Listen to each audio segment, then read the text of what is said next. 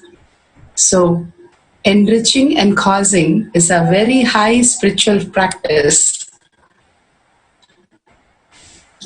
Again, enrich and cause others for satsang, for Ajaba chanting or Gurukul or Atma Linga process, all these great things that Swamiji is providing and becoming part of the SMKT, the beautiful volunteering structure that Swamiji has given us as an opportunity to start contributing our time, talent, treasure into the multidimensional logic, not by just doing some physical work, but also by unclutching, chanting, and for the whole healing that he says, when you heal others, you heal yourself. Such a beautiful space he has given us. The Ajaba that they are going to do, the Akhanda Mahavakya Chapa.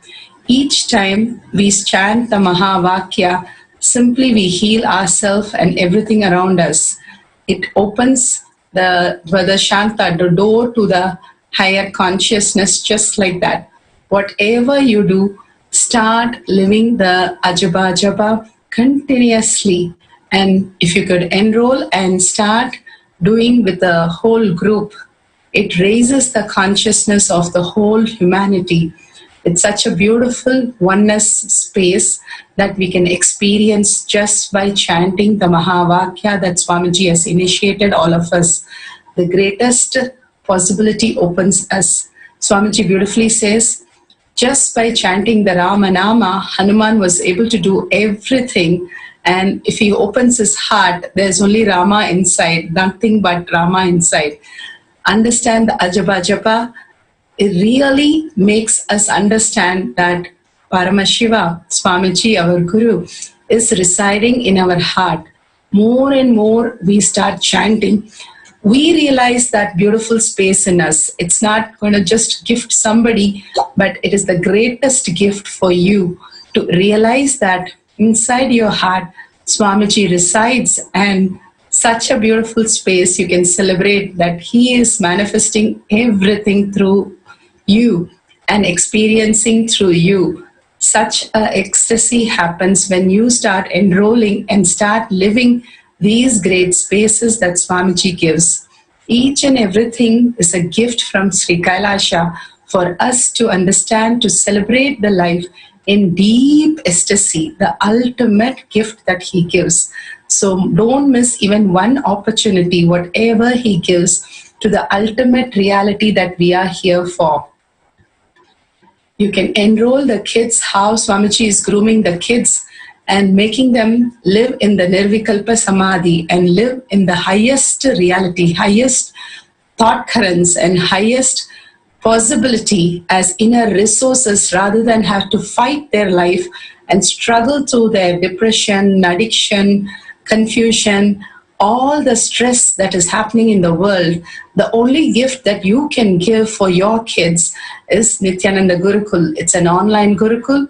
It is just a couple of hours a week, but so much of phenomenal difference shifts in your kid. If your kid is special kid, if you're pregnant, please enroll yourself.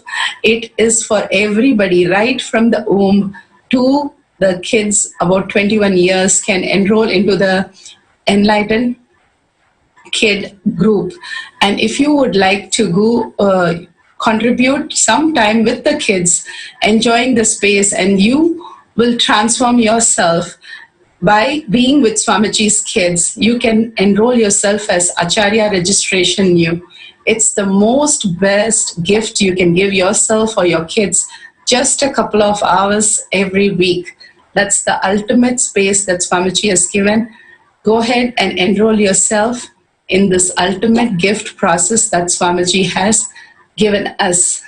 With that, make sure you share all this with different groups, and different openings starts happening in us. So with that, let's surrender all the Paramashiva Shakti that we expressed and the powerful cognition that Swamiji has given, and we grasped all that, surrender to Swamiji's lotus feet. More and more we surrender, we empower ourselves. By surrendering, we become egoless. That Swamiji said. Beautifully, one kid in Balasan said, when we said useless kid, he said, yes, I useless ego, so you call me useless. It's perfect. Such a beautiful, creative way of understanding even the word somebody says useless. These Balasans are groomed for excellence and ultimate. So we can start living in that ultimate space. More and more we surrender our ego, our understanding, our knowledge, everything to Swamiji's lotus feet, and requesting Swamiji with a deep gratitude to bless us with the great understanding in our existential reality, the Nirvikalpa Samadhi in the existential reality. With that prayerful space, let's visualize Bhagwan in the third eye and end with the Purna Mantra. Om Purnamada Purnamidam Purna Purnamudashyate Purnasya Purnamataya Purnamevavashishyate. Om Shanti Shanti Shanti. Hari Om Tat Sat Sarvam Bhagavate Sri Nithyananda Paramashivam Padukarpanamastu. Om Nithyanandam. Nithyanandam, make sure you don't miss any of the satsangs and the power manifestation, the Charya Pada, Yoga Pada, Kriya Pada, Jnana Pada. Let's make sure a beautiful life for us and others. Thank you, Nithyanandam.